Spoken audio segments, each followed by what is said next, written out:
The mirror-walled studio always smelled the same before sunrise. Rubber mats, faint citrus cleaner, and the quiet electricity of fluorescent lights warming up above the empty room. Giulia Ferretti liked it that way. Predictable, controlled, a place where every object existed for a purpose. She adjusted the resistance bands hanging from their hooks for the third time that morning. They were already perfectly aligned, but nerves had a way of disguising themselves as productivity. Her reflection stared back at her from 6 different mirrors. Blonde hair tied in a practical ponytail, navy training clothes that had faded just enough to prove they had been earned through work rather than purchased for aesthetics. Strong shoulders, lean arms, a woman who understood discipline better than comfort. The clock read 5:31 a.m. The 5:30 slot was always quiet. Just the hum of lights and the distant metallic clank from the main weight floor where the powerlifters had already begun their rituals. Giulia wiped down a bench that was already clean. Then she aligned the clipboards on the assessment desk until their edges were perfectly parallel. This studio was small, private, tucked away from the chaos of the main gym, but it was hers. 18 months earlier, she had started with nothing but 2 clients and a borrowed corner of the floor. Now her schedule ran back-to-back most mornings. People trusted her. They showed up early. They listened. Form over ego, consistency over shortcuts. Her phone buzzed in her hand as she checked the day's schedule. 6 o'clock, Mrs. Battaglia. Mobility work after hip surgery. 7, Paolo. Trying to gain 10 pounds before his wedding. 8, the corporate executive who always arrived 10 minutes late and left 5 minutes early. Giulia scrolled down, then stopped. A new name had been written at the bottom in Alicia's looping handwriting. 6 a.m., Renato Mancini. VIP treatment. Giulia exhaled slowly. VIP clients usually fell into 2 categories: the genuinely wealthy ones who were polite and easy to train, or the nightmare ones who believed money bought the right to ignore every professional boundary. She had learned to brace herself for either. The studio door opened at exactly 5:55.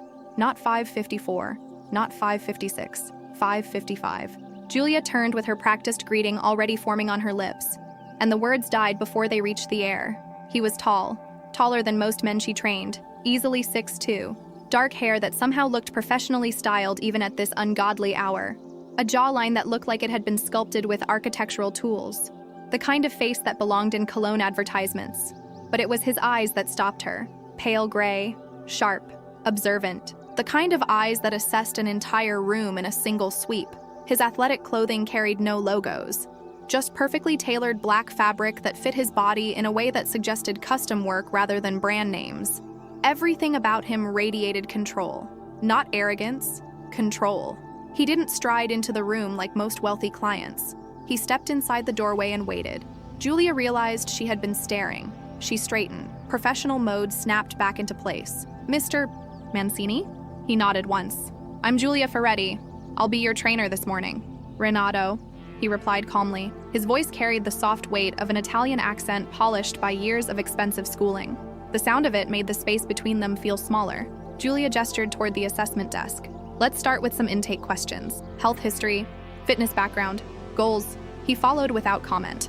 The way he moved caught her attention immediately. Perfect posture, balanced weight, no hesitation in his gait. Either he had never been injured in his life, or he had been trained to hide weakness so completely it no longer existed.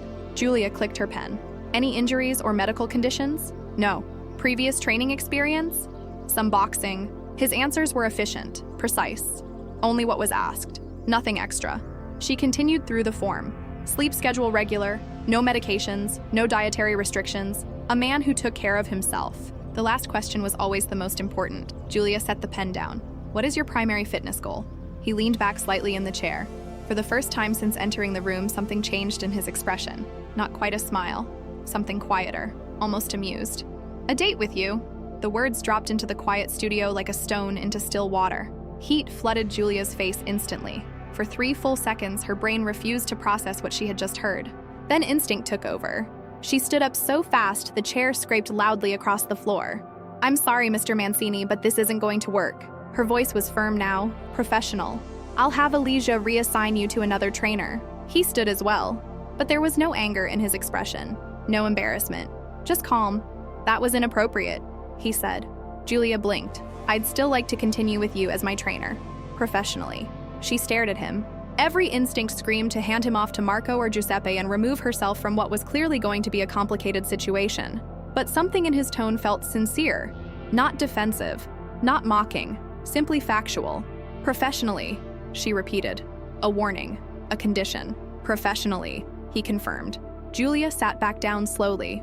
Her fingers trembled slightly as she pulled the intake form toward her again. Then let's try this again. She clicked the pen. What are your fitness goals, Mr. Mancini?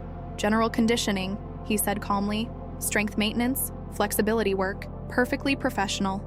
Exactly what she should have heard the first time, and yet the faintest trace of amusement still lived in his gray eyes. 3 weeks passed before Julia realized something strange was happening. Renato Mancini had become the most reliable client she had ever trained. Monday, Wednesday, Friday, 5:55 a.m. Not once had he been late. Not once had he canceled. Not once had he tried to push past the program she designed. He followed instructions with quiet precision, listened when she corrected form, adjusted without ego. But small things began appearing around the gym. The first was a cappuccino. Julia had mentioned to Mrs. Battaglia one morning that the cafe down the street had finally perfected their foam. She had been craving one for days but kept forgetting to stop before work. The next morning, a cappuccino waited at the front desk with her name written on the cup. Chiara swore someone had dropped it off anonymously. 2 weeks later, Julia complained about the broken cable machine in the corner. Management had promised repairs for months. The following Monday, a brand new machine stood in its place. Anonymous donation. Then the protein bars she liked suddenly restocked in the trainer pantry. A book she had mentioned wanting to read appeared in her locker. None of the gifts were extravagant. None of them crossed any obvious professional lines.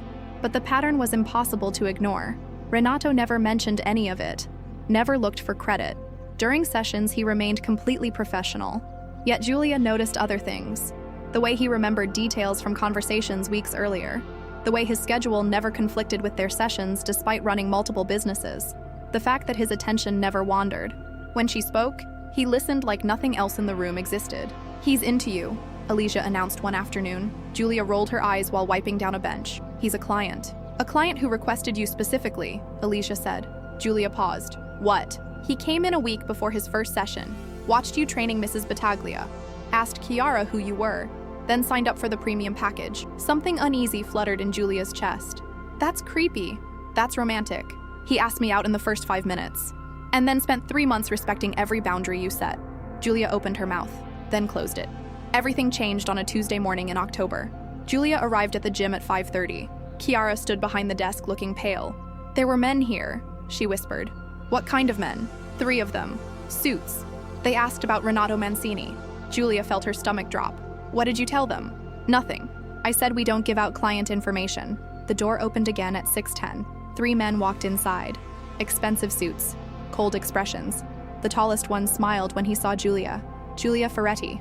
His voice carried quiet menace. Friends of Renato Mancini. Julia forced her voice to remain steady. I'm his trainer. The man stepped closer. We're looking for him. I don't know where he is. The smile faded. You really don't know who he is, do you? Before she could answer, the front door slammed open. Renato walked inside, and the man she knew disappeared. He wore the same athletic clothes, but everything about him had changed. His posture, his eyes. The calm politeness was gone. Something colder had replaced it. His gaze locked onto the men instantly. Severio. The name landed like a threat. The leader chuckled softly. Just talking to your trainer. Renato stepped forward. My schedule is none of your concern. Everything you do is our concern. The tension in the air felt electric.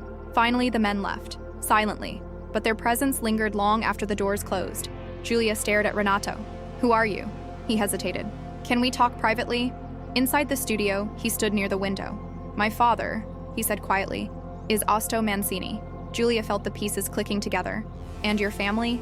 Organized crime. 3 generations. The confession should have shocked her. Instead, it simply explained everything. The control. The danger in his eyes earlier. The men who had come looking. I've been trying to leave that world for 2 years, he continued. That's why I kept our sessions professional. I didn't want to drag you into it. And now they know about you. He stepped closer but stopped before entering her space. For your safety, I should find another gym. Julia surprised herself. Is that what you want? No, the answer came instantly. But what I want isn't worth putting you at risk. Julia crossed her arms. If you leave because you want to. Not because criminals threatened my workplace. Hope flickered in his gray eyes. Friday, he said. Same time. Renato did not show up Friday, or Monday, or Wednesday. By the following week, Julia had convinced herself that disappearing had been the smart decision. Safer, cleaner, professional, but the hollow feeling in her chest refused to agree. Then a cream-colored envelope arrived at the gym.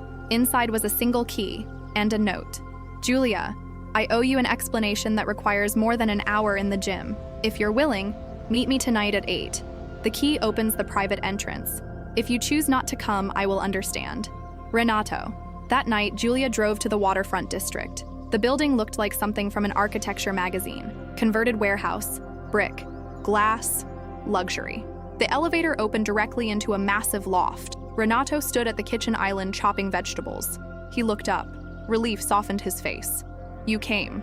You sent a key and a cryptic note, she said. My curiosity won. He gestured toward the counter.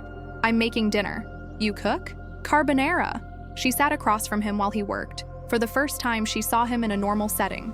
Not the controlled client. Not the dangerous man from the gym. Just a man cooking pasta in his own kitchen. Tell me about your family, she said. He told her everything. The businesses, the violence, the man who died when he was 28. The moment he realized he wanted out. I started building legitimate companies, he said quietly. Real estate, investments, anything clean. And your father? He gave me 1 year to prove I could succeed outside the family. And if you fail, I return to the empire. He looked at her then. 3 months ago, I walked into a gym and saw you training an elderly woman with more patience than anyone I'd ever seen. Julia blinked. That's why you signed up? I thought, I want someone like that in my life. She laughed softly. So you asked me out immediately and ruined everything. You spent 3 months fixing it. They ate, talked, watched the harbor lights. Finally, he said quietly, I'm not a good man, Julia, but around you I want to be better. The words hung between them. I don't know how to date someone with your life, she admitted. Then don't date my life, he said.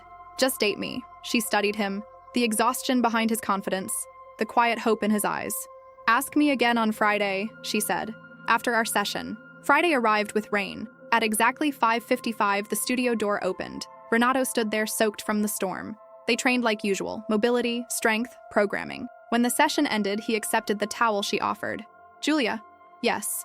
Would you have dinner with me? Not arrogant, not playful, just honest. Saturday, she said, 7 o'clock. His smile was bright enough to change the room. The restaurant he chose was small, family-owned, Italian. They talked for hours. He listened, really listened. By dessert, Julia realized she had forgotten to be afraid. Outside her apartment later that night, he stepped closer. Can I see you again? Yes. Their first kiss was soft, careful, a promise rather than a claim. As Julia climbed the stairs to her apartment, she realized something important.